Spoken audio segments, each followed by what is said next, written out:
we are going to be making cheeseburger mini bites.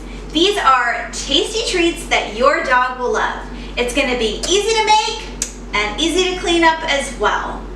I'm Paula Nowak. I am head trainer and owner of Canine Country Academy, and our mission is to help you have an even better relationship with your dog. And this includes making great treats for them, right? This is what you're going to need.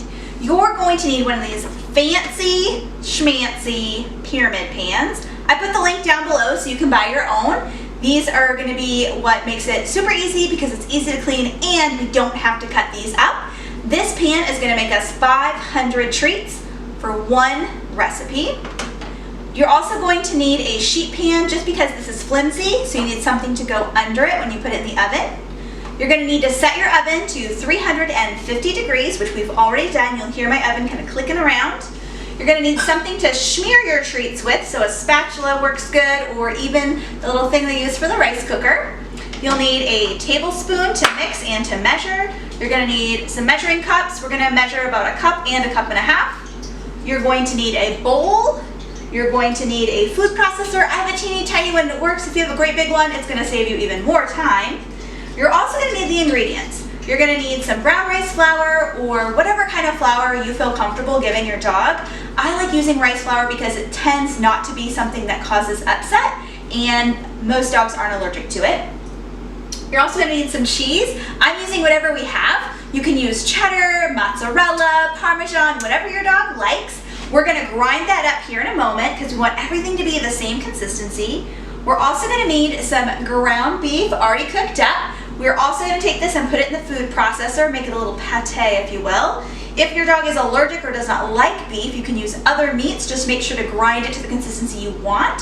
Things like turkey and chicken would be good options. If you use a fish-based meat, just make sure that your family is comfortable with the whole house smelling like fish. And then you're also going to need an egg and some extra virgin olive oil or an oil of your choice. First, we're going to put the cheese into the food processor. It's better to grind up your cheese first because it's less greasy, if you can imagine that. So I'm going to measure out a half a cup of cheese. Again, do the type of cheese that you have in your house or what your dog likes. So our dogs like all cheese. They are not picky. So I'm going to measure out a half a cup of cheese. Hey, if you want to put in more, put in more. Looks like we've got space for more, so I'm going to add in some Parmesan cheese, make them extra cheesy. And then all I'm going to do is pulse this in the food processor until it gets into be little granular pieces that will mix in nicely with the rest of the ingredients. So I'm going to dump this in. Woo! Cheesy, cheesy everywhere. Put my lid on. And then I'm going to pulse it up.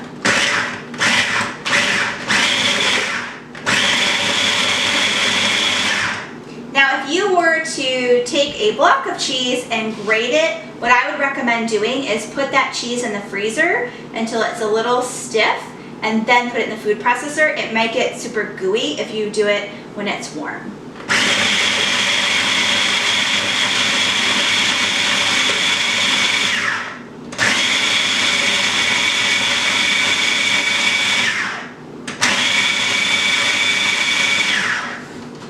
Okay. So this is what it's going to look like when you've got the cheese done. It's going to be like little salt granulars, and I'm going to put this into our bowl, and then I'm going to do a cup of our ground beef in here and do the same thing.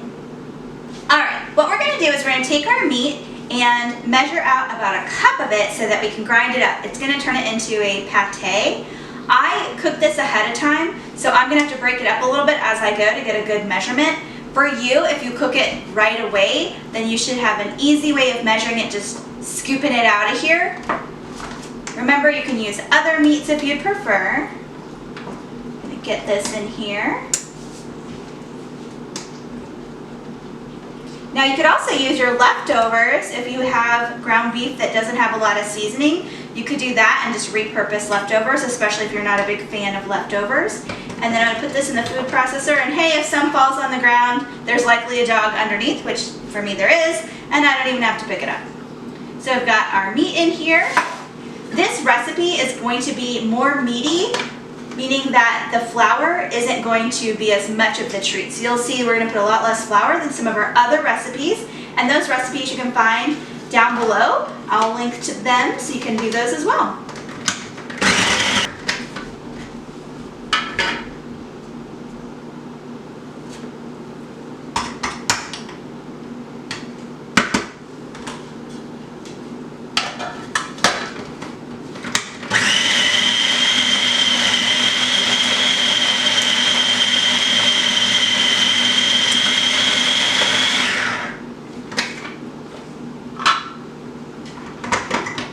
This should be good enough. You can see it's kind of pate, but also has a little bit more form to it. If you do it right after it's been cooked, it'll actually turn into pate a little bit quicker. This should be fine. I'm going to add this to our cheese, and then I'm going to put all the other ingredients together.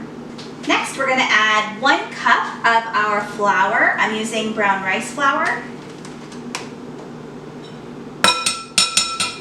We're also going to add in our olive oil and our egg. So for your olive oil, you want a tablespoon, or you can use another oil if you'd prefer. And then finally, we're going to add our egg. Now what you're looking for is a thicker pancake batter style for your mixture, so that way when you smear it, it really gets into those holes, because again, this is a little more meaty than just a treat base.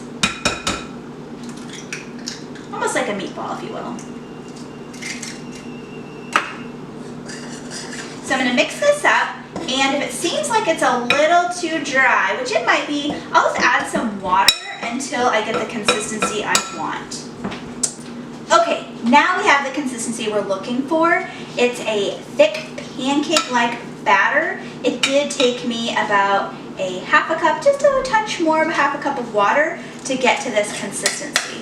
So now is when we're going to get a slight bit messy, and we're going to dump most of it, probably half, let's start with. And it's going to be like we're using spackle and trying to get it into all the grout lines. Not that I've ever done that before, but that's basically what I would use. You know, I watch HGTV. So I'm just going to take my spatula and I'm going to smear it into our little pyramids. And what's going to be really important as you do this is once all of these little holes, or as many as you want to fill, are filled with our batter, you're going to want to take your spatula and you're going to want to go along, fast or slow, doesn't matter, but you want it to have these nice lines, so that way after we bake it, what you're going to see is they'll pop out beautifully. You won't have a lot of crusty pieces.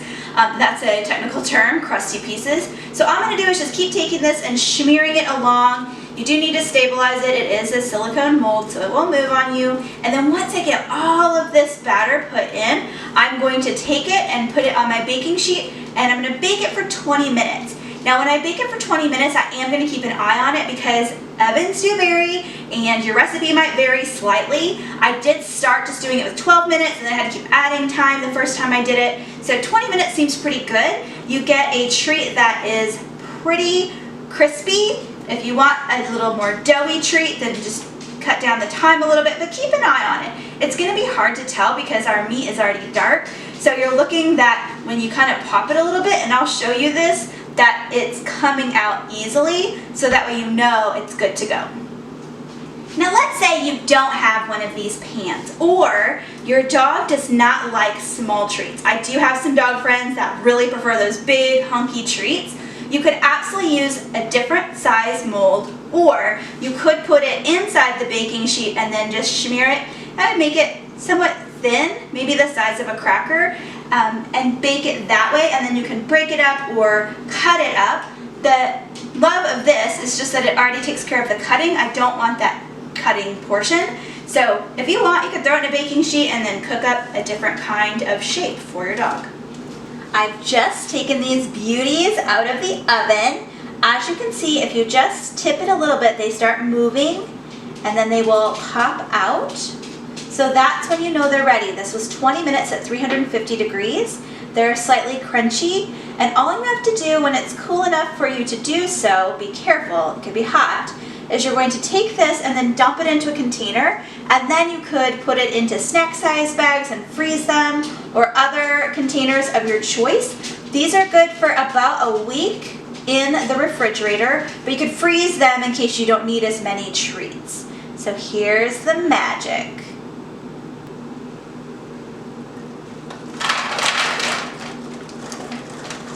The sound of dogs everywhere losing their minds because they're gonna have these cheeseburger bites. Look how clean that is. Look at all of these snacks. It's about 500 treats to do lots of training. For more treat videos like this or treat reviews, check out the link down below for more videos. Treat tasting time! Woo! All right, Curly's ready. One, Molly. Oh, it's delicious. Meaty deliciousness. Good job. Go.